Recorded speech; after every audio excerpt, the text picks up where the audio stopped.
ہم جس محلے میں رہتے تھے ہمارے پڑوس میں رہنے والی فیملی سے اچھے تعلقات تھے۔ ان کا گھرانہ میاں بیوی اور 2 بچوں پر مشتمل تھا۔ گھرانے کے سربراہ کا نام صادق تھا۔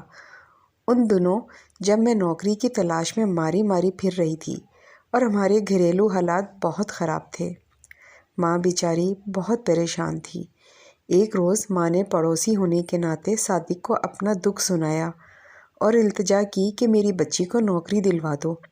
صادق نے ماں کو تسلی دی اور کہا کہ اگر آپ مجھ پر اعتبار کرو تو میں آپ کی لڑکی کو دبئی میں ملازمت دلوا سکتا ہوں۔ بہت اچھی تنخواہ ملے گی۔ میں خود وہاں جا رہا ہوں اور بیوی بچے بھی ساتھ جا رہے ہیں۔ آپ کی بیٹی فریدہ وہاں ہمارے گھر پر رہے گی۔ میں ہر ہفتہ آپ کی اس سے فون پر بات بھی کروا دیا کروں گا۔ غربت سے مجبور ماں کو کچھ سمجھ نہ آیا تو اس کی باتوں میں آ کر حامی بھر لی۔ صادق کچھ دن کے لیے گھر سے چلا گیا۔ میری امی نے جب سلطانہ بھابھی سے صادق کے بارے میں پوچھا تو انہوں نے بتایا ویزا کے سلسلے میں گئے ہوئے ہیں۔ صادق جب واپس آیا تو ہمارے گھر مٹھائی لے کر آیا اور میری ماں کو خوشخبری سنائی کہ اپنی فیملی کے ساتھ وہ میرا بھی ویزا لے آیا ہے۔ اب پاسپورٹ اور ٹکٹ کا بندوبست کرنا ہے۔ ماں نے اپنے کانوں سے بالیاں اتاریں اور کچھ پیسوں کا بندوبست ادھار لے کر کیا۔ کچھ دن بعد صادق نے آ کر بتایا ویزا اور ٹکٹ بھی آ گیا ہے۔ روانگی کا دن بھی آ گیا۔ میں اور صادق اور اس کی فیملی کے ساتھ اپنی والدہ کو روتا چھوڑ کر ہوائی جہاز پر بیٹھ گئی۔ مختلف خیالات دل میں آ رہے تھے۔ ایئرپورٹ سے باہر آئی، میں سمجھی ہم دبئی آ گئے۔ یہاں چند دن صادق نے مجھے اپنی فیملی کے ساتھ رکھا اور پھر وہ مجھے ایسی جگہ لے آیا جہاں مجھ جیسی اور بھی بد نصیب لڑکیاں تھیں۔ ان سے ملی تو پتہ چلا کہ صادق نے جھوٹ بولا تھا۔ وہ مجھے لے کر کراچی آ گیا تھا اور یہاں ایک شخص کے ہاتھوں فروخت کر دیا تھا۔ یہ شخص بازار حسن کا دلال تھا جو جعلی نکاح نامے پر دستخط کر کے مجھے بیوی بنا کر لایا تھا، لیکن اس کا کام عورتوں کو خرید کر بازار حسن کی زینت بنانا تھا۔ میں جس عزت کی حفاظت میں اتنی دور آئی تھی یہاں اس کا نیلام ہونے لگا۔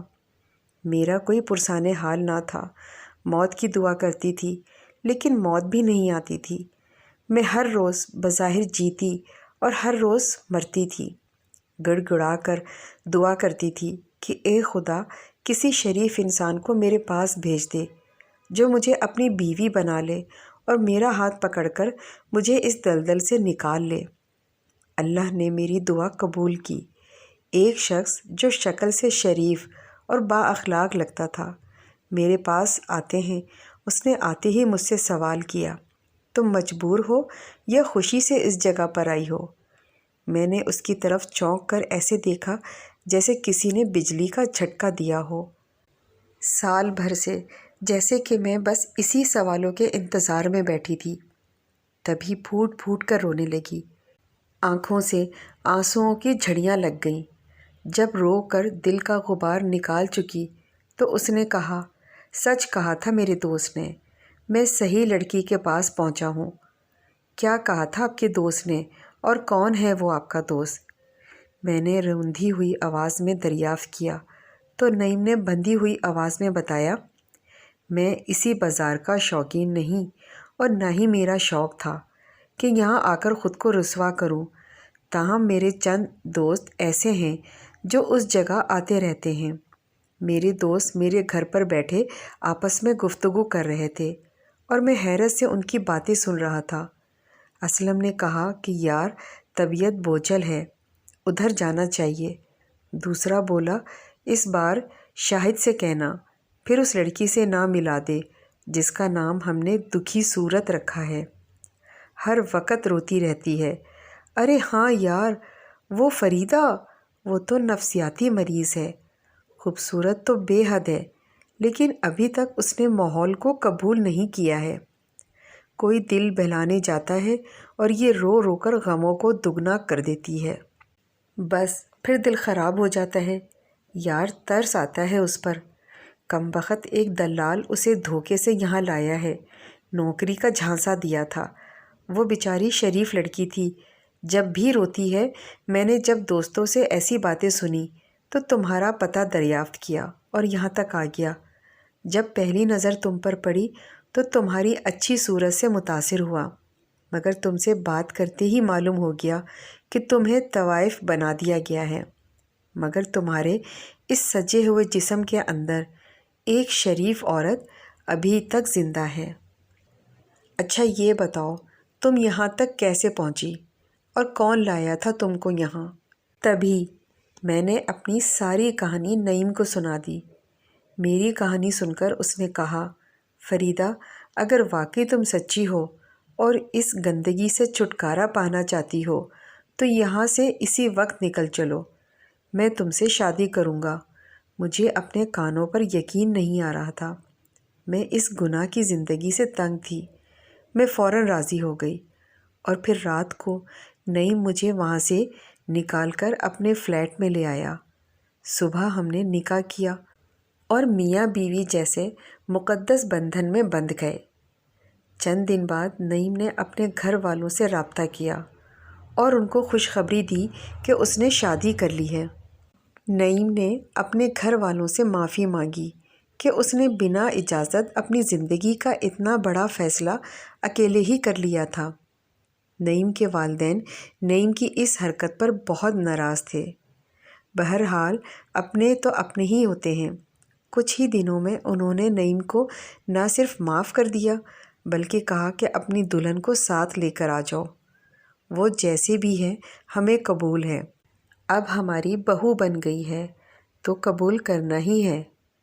اس جواب کے ملتے ہی نعیم خوش ہو گیا اور مجھے لے کر اپنے گھر والوں کے پاس گیا۔ جیسا کہ انہوں نے کہا تھا کہ بہو بن گئی ہے تو جیسے بھی ہے ہم قبول کر لیں گے۔ نعیم کی ماں، بہن، بھائیوں نے مجھے قبول کر لیا اور وہی عزت دی جیسے کہ ایک بہو کو ملنی چاہیے تھی۔ اب میں نعیم کے گھر والوں کے ساتھ ان کے گھر میں رہنے لگی۔ نعیم اور میں بہت خوش تھے کہ ہم اپنوں میں آ گئے ہیں، اکیلے جیون کی سختیاں سہنے سے بچ گئے ہیں۔ شادی کو 3 برس بیت گئے لیکن میں اولاد کی نعمت سے اب تک محروم تھی۔ اولاد نہ ہونے پر بھی نعیم مجھے بہت چاہتے تھے۔ میں ان سے کہتی بھی تھی کہ میری طرف نہ دیکھو اور دوسری شادی کر لو، اولاد تو اللہ کی نعمت ہے، آپ کیوں میری وجہ سے اس نعمت کو ترسیں؟ تب وہ کہتے تھے کہ میں تم پر کبھی سوتن نہ لاؤں گا اور کبھی دوسری شادی نہ کروں گا، تمہارا کیا قصور ہے؟ میں کیوں تم پر ظلم کروں؟ پہلے کیا کم دکھ اٹھایا ہے تم نے؟ لیکن میں ان سے کہتی، آپ نے ایک بار قربانی دی ہے، اس احسان کو نہیں بھول سکتی، اب دوسری قربانی نہ دیں۔ تو نعیم کہتے تھے، جب قربانی دی ہے تو پوری طرح دوں گا ورنہ قربانی ضائع ہو جائے گی۔ وہ مجھ سے جو اتنا پیار کرتے تھے، میں بھی دل و جان سے انہیں چاہنے لگی تھی۔ وہ بھی اچھے انسان تھے، میں بھی اچھے دل کی تھی۔ اللہ تعالیٰ نے ہماری جوڑی خوب ملائی تھی اور ہم بہت خوش و خرم زندگی گزار رہے تھے کہ ایک بار پھر میری زندگی میں مشکلات آ گئیں۔ ایک بار جب کہ نعیم گھر پر نہ تھے، ان کے ایک دوست اسلم اپنی بیوی کے ساتھ ہمارے گھر آئے۔ میں انجانے میں ان کے سامنے چلی گئی۔ اسلم نے مجھے دیکھ کر پہچان لیا۔ وہ کئی بار اس بازار میں آ چکا تھا۔ اس نے اپنی بیوی کو بھی بتایا کہ نعیم کی بیوی کا تعلق بازار حسن سے ہے۔ خدا جانے نعیم کی عقل کو کیا ہوا تھا جو ایک طوائف کو بیوی بنا کر گھر لا بٹھایا ہے۔ اسے اپنی والدہ اور بہنوں کا بھی احساس نہ رہا کہ یہ عورت کیسے ان کے درمیان رہے گی۔ اسلم کی بیوی نے میری ساس کی بھانجی عطیہ کو سارا قصہ بتایا۔ عطیہ بھی پیٹ کی ہلکی نکلی اور یوں بات ہوتے ہوتے سارے خاندان میں پھیل گئی۔ میری ساس اور نندوں کو جب پتہ چلا کہ انہوں نے نعیم سے پوچھا، تب حقیقت انہوں نے بتا کر کہا کہ حالات نے فریدہ پر ظلم کیا ہے، اس کا تو کوئی قصور نہیں ہے، میں اسے گناہ گار نہیں سمجھتا، نیکی سمجھ کر اس کے ساتھ نکاح کیا ہے۔ کوئی کچھ بھی کہے، مجھے ہرگز اس کی پرواہ نہیں ہے، ہم اپنے گھر میں خوش ہیں، کوئی ہم سے تعلق رکھے یا نہ رکھے۔ میری ساس نے غصے میں آ کر کہا کہ اگر طوائف کو بیوی بنا لیا تھا تو پہلے بتانا تھا، ہم تم کو اسے یہاں لانے کا نہ کہتے۔ اب تم لوگ ہم سے الگ ہو جاؤ اور علیحدہ رہو، کیونکہ میری بچیوں کی ابھی شادی نہیں ہوئی، ان کے رشتے ہونے ہیں، اور جس گھر کی بہو طوائف زادی ہو اس گھر کی بچیوں کے رشتے کون لے گا؟ میری بیٹیاں تو بن بیاہی رہ جائیں گی، کون سا شریف گھرانہ میری لڑکیوں کو رشتہ دے گا؟ جب میں نے ساس کے منہ سے یہ الفاظ سنے تو مجھے اپنے کانوں پر یقین نہ آیا۔ وہ کہہ رہی تھیں، میں تو ساس ہوں، اگر فریدہ کے والدین بھی اس کے حالات جان لیں تو اسے بیٹی کہہ کر بلانا پسند نہ کریں گے۔ یہ اور ایسی بہت سی باتیں انہوں نے کیں جو میری روح کو تڑپا گئیں۔ تبھی مجبور ہو کر نعیم نے کرائے کا مکان تلاش کیا اور ہم علیحدہ ہو گئے۔ میں اب اپنے شوہر کے والدین کے گھر نہیں جاتی تھی، ان کے بہن بھائی اور رشتہ دار بھی مجھ سے نہیں ملتے، اتفاقاً مل جائیں تو کترا کر نکل جاتے، تب بہت دکھ ہوتا۔ میں سوچتی اگر طوائف ہونا قابل نفرت ہے تو ان لوگوں سے بھی نفرت کرنی چاہیے جو عورت کو طوائف بناتے ہیں۔ میں ہر وقت اللہ سے رو رو کر دعا کرتی ہوں ہمیں ان مشکلات سے نجات دے۔ نعیم کی کمپنی کی جانب سے انہیں دبئی فیملی کے ساتھ جانے کا موقع ملا تو انہوں نے فوراً حامی بھر لی۔ دبئی ایئرپورٹ پر اترتے ہوئے میرے دل کی کیفیت عجیب تھی۔ جس ملک کا کہہ کر میں بے آبرو ہوئی تھی، اسی ملک میں اپنے اس مخلص ہم سفر کے ساتھ تھی۔ یہاں آ کر اللہ نے مجھے اولاد کی نعمت سے بھی نواز دیا۔ میں ایک پیاری سی گڑیا کی ماں بن گئی جس کا نام نعیم نے جنت رکھا۔ آج میں اپنے ماضی کا سوچتی ہوں تو روح کانپ جاتی ہے۔ میرے دل سے کی ہوئی دعاؤں کو میرے رب نے قبول کیا اور مجھے اللہ نے وہ سب کچھ عطا کیا جس کی خواہش ہر لڑکی کرتی ہے۔ میں اور نعیم اپنی جنت کو پا کر بہت خوش ہیں۔ اللہ کا لاکھ لاکھ شکر ہے۔ اگر آپ اس طرح کی ویڈیوز روزانہ دیکھنا چاہتے ہیں تو ہمارے چینل کو سبسکرائب کریں، لائک کریں اور بیل آئیکن کو آل کلک کریں۔